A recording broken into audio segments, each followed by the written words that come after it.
Okay, my name's Richard Smith. I think some of you will have met me along the way somewhere, either with marsh fritillary butterflies or brown hairstreaks, to be what goes on in Carmarthenshire.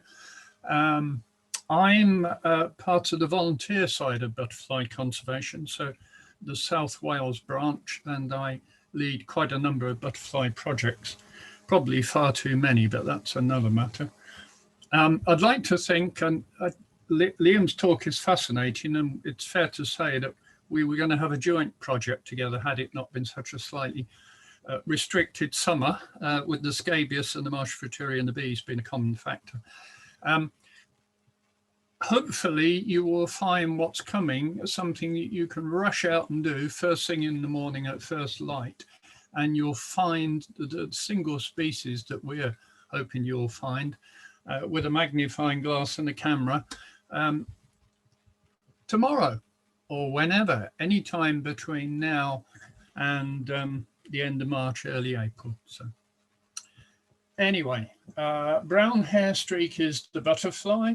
It's made a lot easier for us entomologists by the fact that it lives in the canopy of tall trees, and it hardly ever comes out other than once mated. The female has to come out to find young blackthorn shoots on which to lay her eggs. It has a reputation of being the UK's laziest butterfly, and is said to only come out around noon and in temperatures above 20 degrees. We now know that that is not the case, but even so, it's a nice idea. So. And it's very attractive. If you think you've seen something else flitting around your fields, it's the tails at the end that give it away. So if it's sort of got these orange patches, is otherwise brown, but hasn't got any signs of any tails, it's probably a gatekeeper or a meadow brown. And I'll go through the life cycle in a minute, but the beauty of them, and again, leaves are falling off trees generally a little bit later each year, so it seems to me. We used to start our surveys 1st of November. Some of us are quite good at finding those tiny white eggs that you might be able to see there in the middle of that picture, even when leaves are still on the blackthorn. But once the leaves drop off, usually early December, it should be even easier, because no matter what angle you look, you should see these bright white little eggs. And because it, as a butterfly, it only flies really in August and September and the first week of October, and it's in treetops, so we very rarely see it. It's quite late in the year for it to produce another generation, or indeed for the eggs to hatch into caterpillars. So its strategy is it stays as an egg on the blackthorn, on the young blackthorn suckers or the young shoots on the hedge, all the way through the winter, and probably hatches out first or second week of April. So that's what we're looking for. The previous shot wasn't particularly magnified, so if you fortunate enough to have a decent quality hand lens, eggs are not always laid in 2s or 3s, they're quite often singular, but this is more what they look like once you magnify them. So you could say it looks a bit like a small sea urchin. And one of the things we found more and more, because we've been doing these surveys for the best part of 20 years now, is that often when you handle young blackthorn shoots, they do seem a bit more brittle these days than they used to. And in this case, you've got a tear between the side shoot and the main shoot. And this is blackthorn that's perhaps 2 to 3 years old as a suckering item. And that's the sort of position where the eggs are often laid. So it's where there is a joint between the main stem and the more recent year or 2 years old growth. And in that particular one, there's an intact brown hairstreak egg there. And next to it is a predated one. Now we know it's predated because whatever's had it had taken everything that was on the inside. When the caterpillar hatches out, as you'll see in a minute, in April, they don't consume the inner part of the egg, they just escape and crawl off looking for unfurling blackthorn leaves. So, I apologise for this side in the sense that it's habitat in Worcestershire, but whoever gave me this slide, which has got a little phase-in thing, was very clever, so I couldn't resist using it. But you can see from there that scrubby areas where blackthorn is allowed to thrive freely are ideal. And then what you're looking for within these sorts of bits of blackthorn suckering growth are where the main stem is perhaps 2 years old and the side shoots are perhaps a year old or maybe 2 years old, the main stem being 3. And again, you'll see that the eggs show up very well with no leaves there.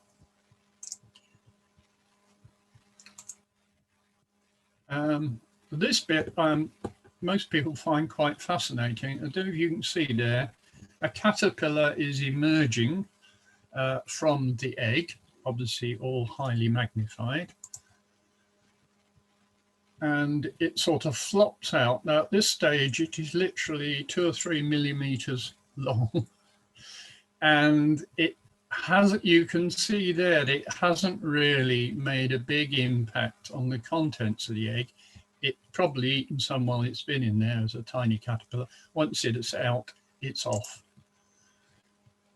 So off it goes up the stem, and it's looking for the unfurling fresh leaf growth because, as you're probably all aware, blackthorn has a habit of flowering early and sometimes leafing before it flowers, but often flowering before it leaves. But the caterpillar is really interested in those new unfurling leaves. And that's what it will hide in and chew away at, usually at night, because they don't come out much during the day, between early April and end of July, early August, when they start to think about dropping to the ground, pupating, and then becoming a butterfly for the late summer. So because we were in Archer's country in Worcestershire, our colleagues in the West Midlands branch of Butterfly Conservation invited us up there for a sort of experience sharing day. And it was one of that lot that basically planted the brown hairstreak into the Archers. I don't know whether the story's still going. This was about 5 or 6 years ago. One person in what's it called, Pontegothi, that we called on, came from the West Midlands and was an avid fan of the Archers and was surprised to hear that brown hairstreaks also occur in South Wales. So we found some eggs in a garden. So, but the big problem for brown hairstreak butterflies to survive the winter as an egg is unfortunately a wretched piece of farming equipment called the mechanical flail. That's not always the farmers that operate it. It's quite often contractors who want the place to look extra smart and tidy, so that when it comes to tendering for the hay cutting work and the silage work, they can show what a great job they've done on the rest of the farm. The problem with it is that because the eggs are laid on young, thin growth, the flail will take most of that off. So if a hedge is flailed every year and is rich in blackthorn and there are brown hairstreak eggs there, up to 80% of them will be lost each year. Now you may think, well, that might not matter. And we are learning that it does matter, because if you think about it, if there are 10 eggs and 8 of them are destroyed one year, then there's only 2 possible adults that would survive. And if they each had a healthy egg and then the flail came along the following year, chances are it would only take a couple of years at the most before the species is eliminated. And we do know, or as far as we can tell anyway, the butterfly is programmed to detect blackthorn in the right condition. It won't have a clue whether a hedge flail is going to come along later that autumn to change the nature of things. So this was a near miss on a farm right next door to the Botanic Gardens of Wales. And we suspect most of the eggs on this farm where a dairy farmer who rented the land complained that he couldn't make any money, but he had the hedges flailed every single year, and that eventually led to the loss of the species in the gardens as well, as far as we know. Now, this might shock some of you because probably a lot of people would think this is a terribly untidy hedge, but a lot of you smallholders would probably think, wow, this is fantastic young growth, and that's exactly what brown hairstreak needs. It needs to know that that won't all be cut down for at least a few years. And we base our management advice on work done at Silsoe College in Bedfordshire in the 70s. Well, the work was actually done in Devon by Silsoe College. And Devon and Carmarthenshire are quite similar soils and climates, which showed that for thorn-rich hedges, the best rotation for wildlife and the health of the hedge is to cut them once every 4 years. So why we have to trash them every year, I really don't know. So we'll come on to that again inevitably later on.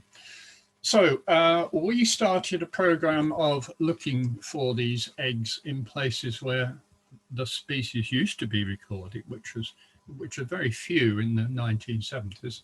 We started looking again in 99-2000 winter and tried to carry on each year.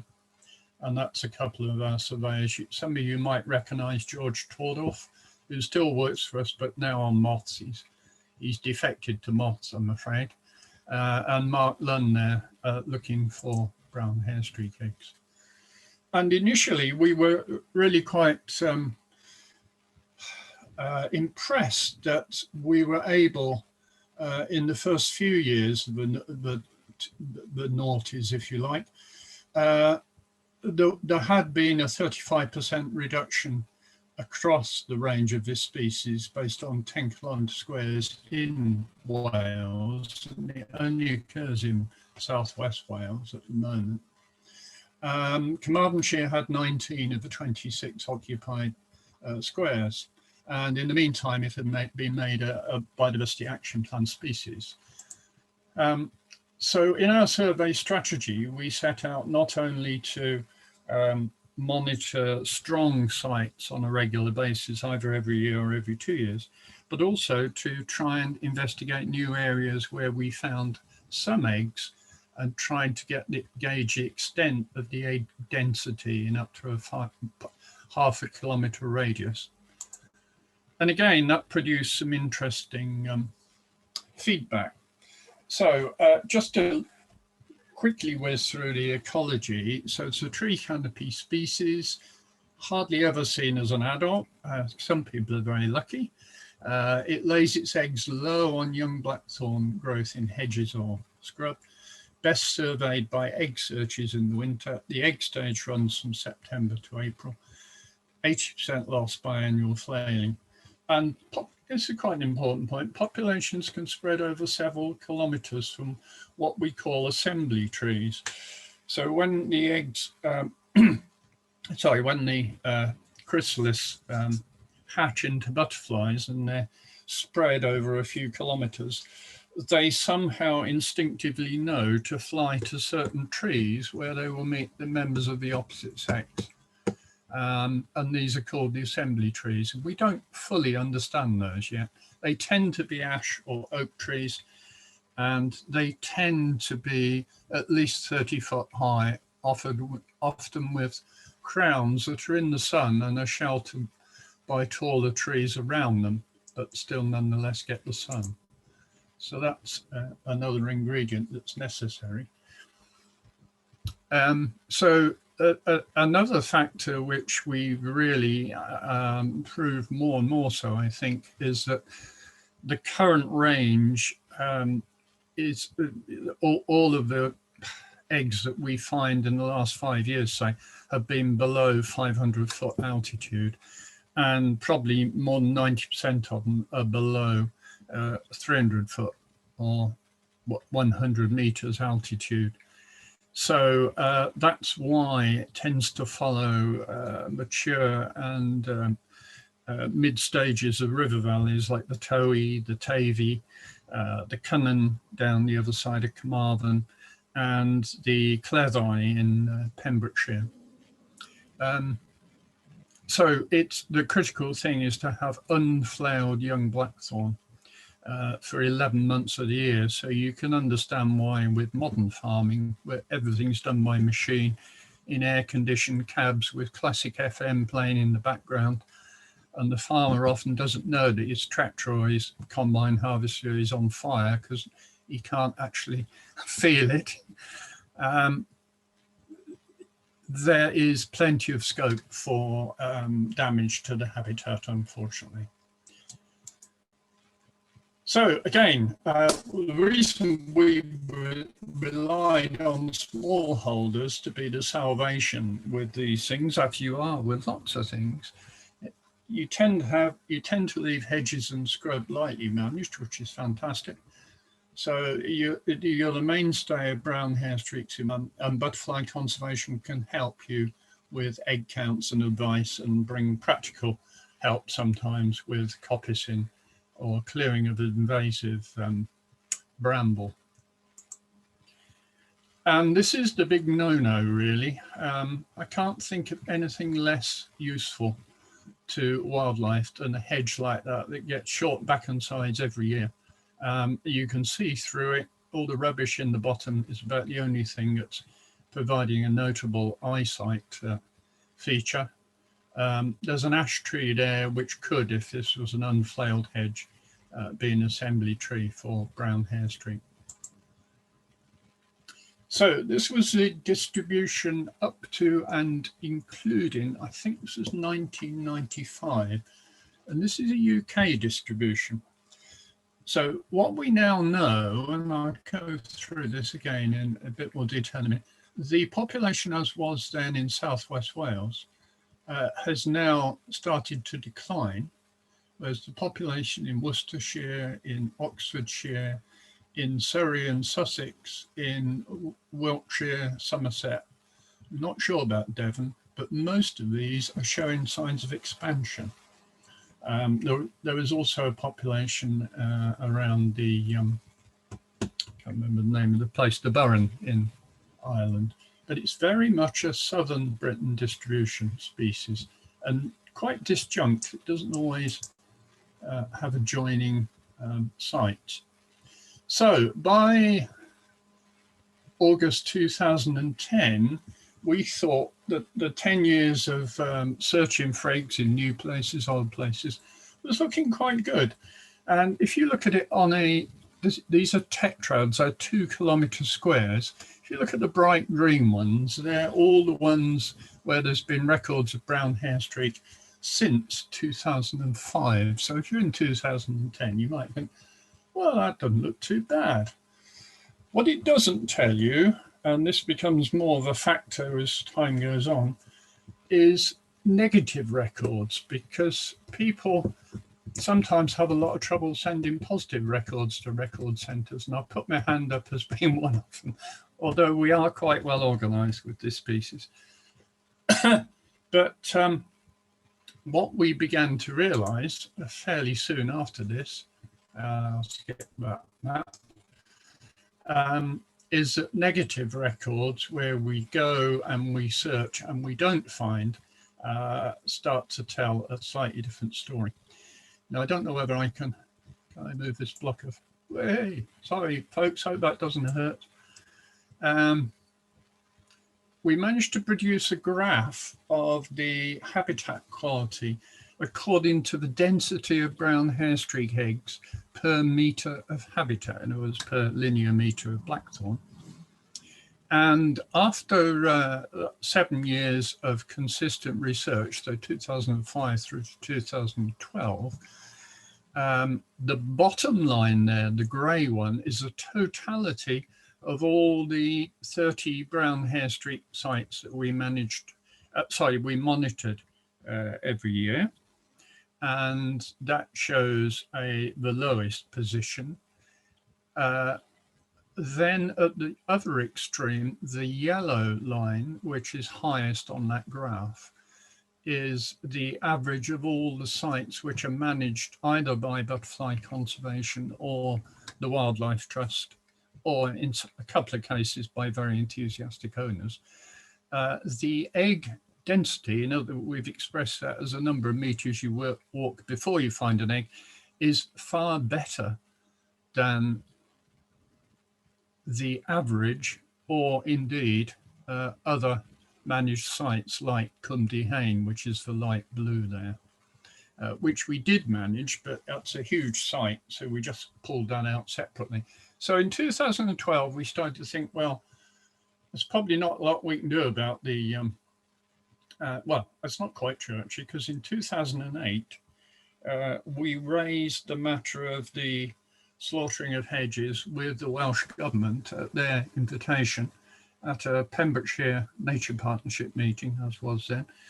We wrote up our case to say that we didn't think it was right that farmers should be paid to basically destroy a rare species that's nominally protected, and you get paid for it and waste fuel and goodness knows what. It's completely unnecessary. And we never had a reply, and we never have had a reply to this day, which was very sad. So anyway, I better speed up, because otherwise Andrew will be saying you did say we finish at 9. This is probably the worst of what I've labelled the tragedy area. So for those of you who can read it from that distance, you've got Carmarthen over here. We know that all of these sites, there were 150 sites in these 4 10-kilometre squares between 2010, but they'd all gone by 2018. They just disappeared. Similarly for these in the next block of 4 over by St Clears, Whitland, and up into Logan and places like that. So that whole area, which if you drive along the A48 and the A40 and the 477, you'll see is highly intensive agriculture. So it's not altogether surprising. The butterfly has gone from all of those locations. Now that means on a distribution basis in Southwest Wales, so all of the thick blue edged squares that are white in the middle had the butterfly in 2009, but haven't got it anymore in 2019.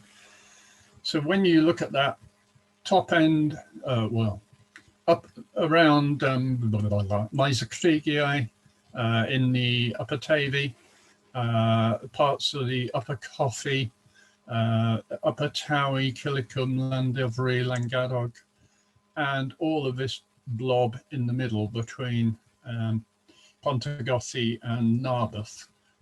They've just disappeared from completely. Fortunately, the strongholds, the middle and lower Teivi Valley, are holding on very well. And the area around West Williamston, which is a Wildlife Trust and Natural Trust Reserve, are holding up very well.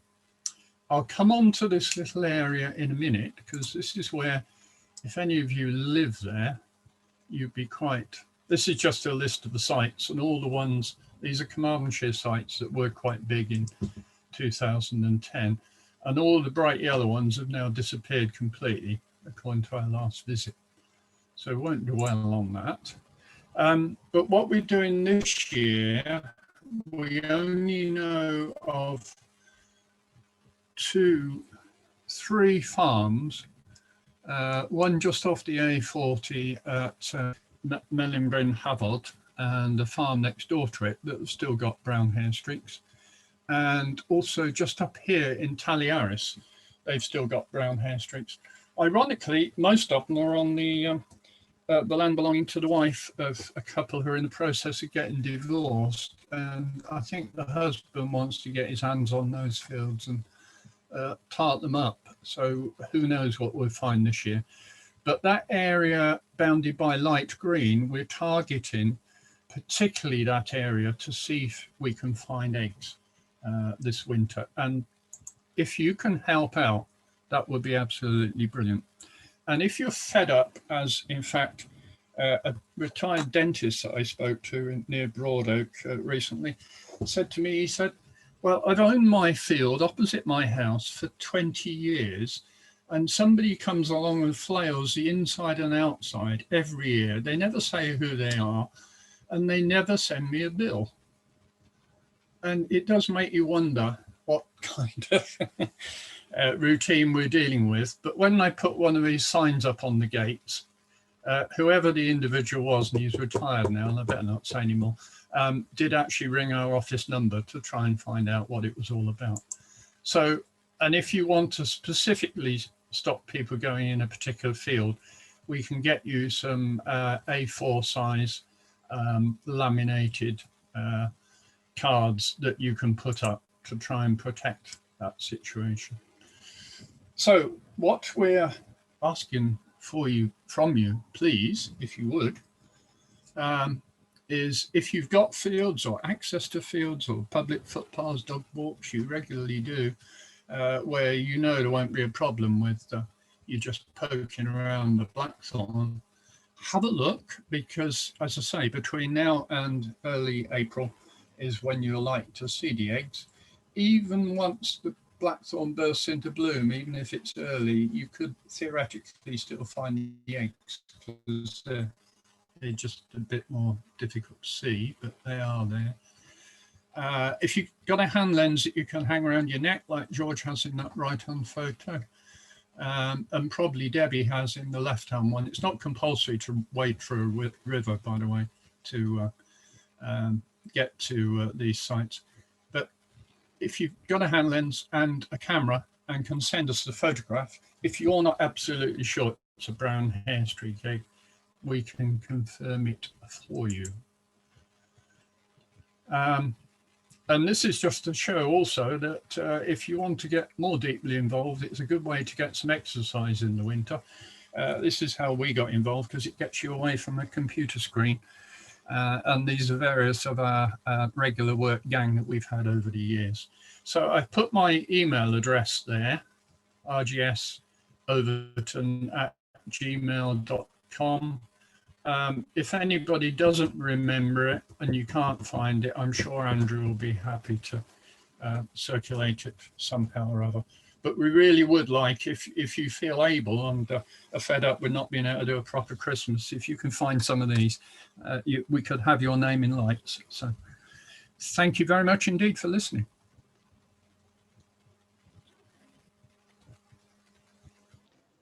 Thank you very much, Richard. That was excellent. I haven't seen any questions for Richard coming up on the chat, but I've got one. You can stop screen sharing now, Richard, if you just click on the button at the top. Oh, it's because of one. Stop share. Right, okay. That's it. Brilliant. Just to clarify, the eggs, are they always sort of on the top bit of where a side shoot comes out, are they always sort of on the upper side, or can they Well, be yeah, below they as normally well? are on the upper side, but if you're out with our survey teams, there's a couple of people who are regularly lying on the floor looking up in the air, because they do occasionally stick them underneath, because of course they can probe their abdomen around to wherever they've chosen as a suitable spot without necessarily having to do gymnastics on their own. So yeah, mostly they're obvious from above. They don't get laid above human shoulder height anyway, but they are occasionally 6 inches off the ground, and if the grass has grown up a bit, you might find they're behind the grass somewhere. So, and they're the size of a pinhead. I should have said that earlier, shouldn't I? Okay, yeah.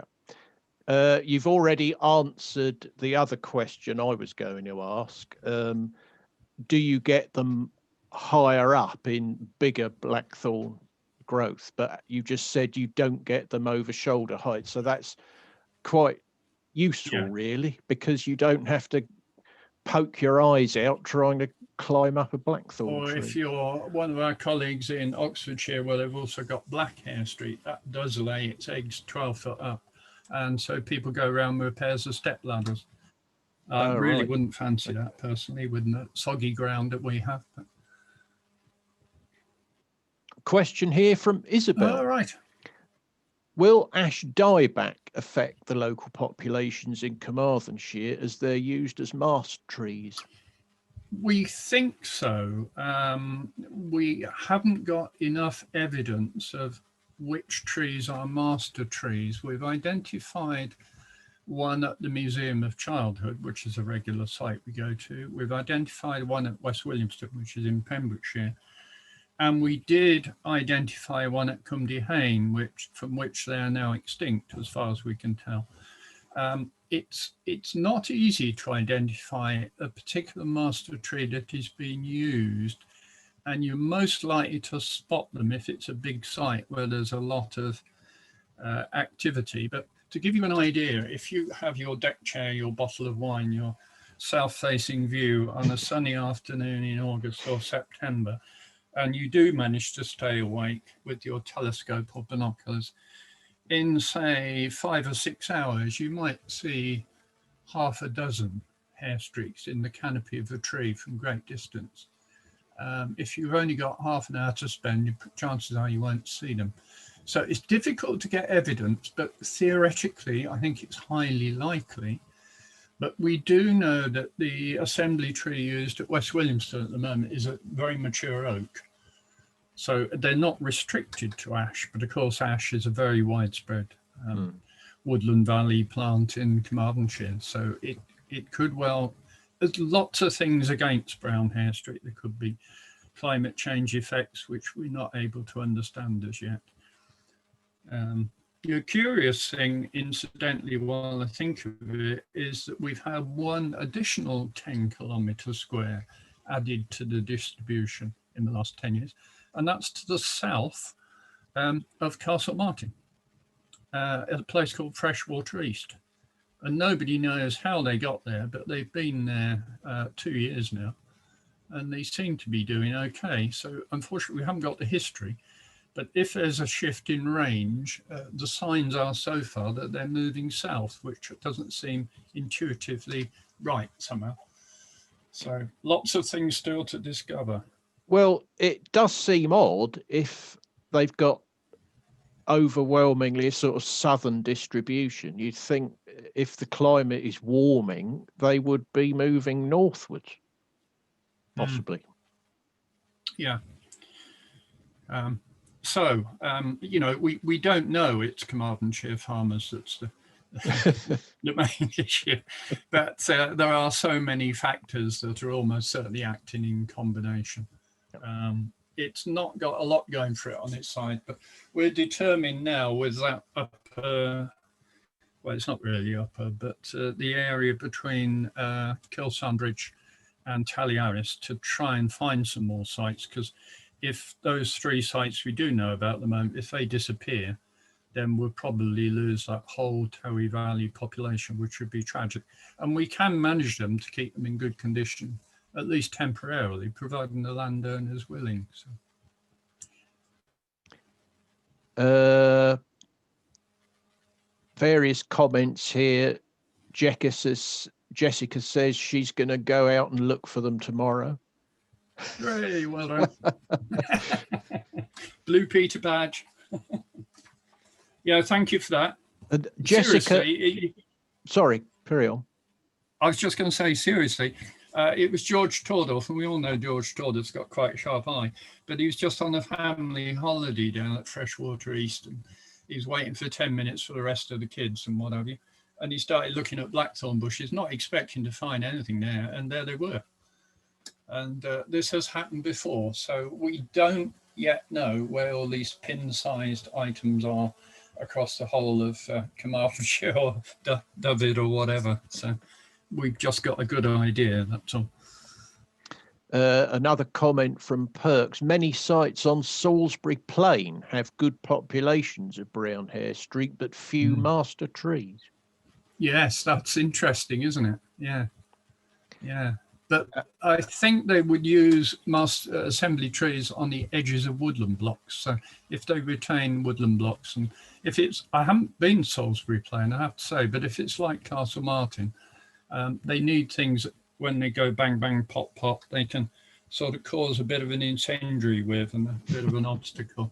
So I would have thought there'd be some trees somewhere. But the questioner may know better than me.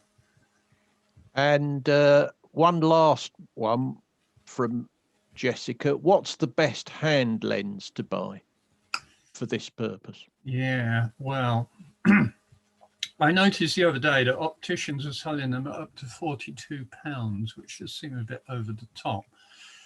When my lad was younger, before he discovered things like politics and ladies, and liked to go to model railway exhibitions, you could get a very well-made one for £3.50. But last time I bought one of those, unfortunately, the lens fell out of it, and that was the end of that. So I would say go to, I suppose you could start with an optician's, but you'll probably find they're very pricey. Have a look on the internet. And what about Watkins and Doncaster? Yeah, well, they may well do them, yeah. Or East Anglian Lepidoptera supplies. I think that's quite likely. Yeah. Yeah. Okay. I think we better wrap it up there. It's gone 9 o'clock. If Liam and Richard, I'll be in touch to get all the email addresses and websites and things you've mentioned, and I'll send them out to the members, and we can put them on our website too.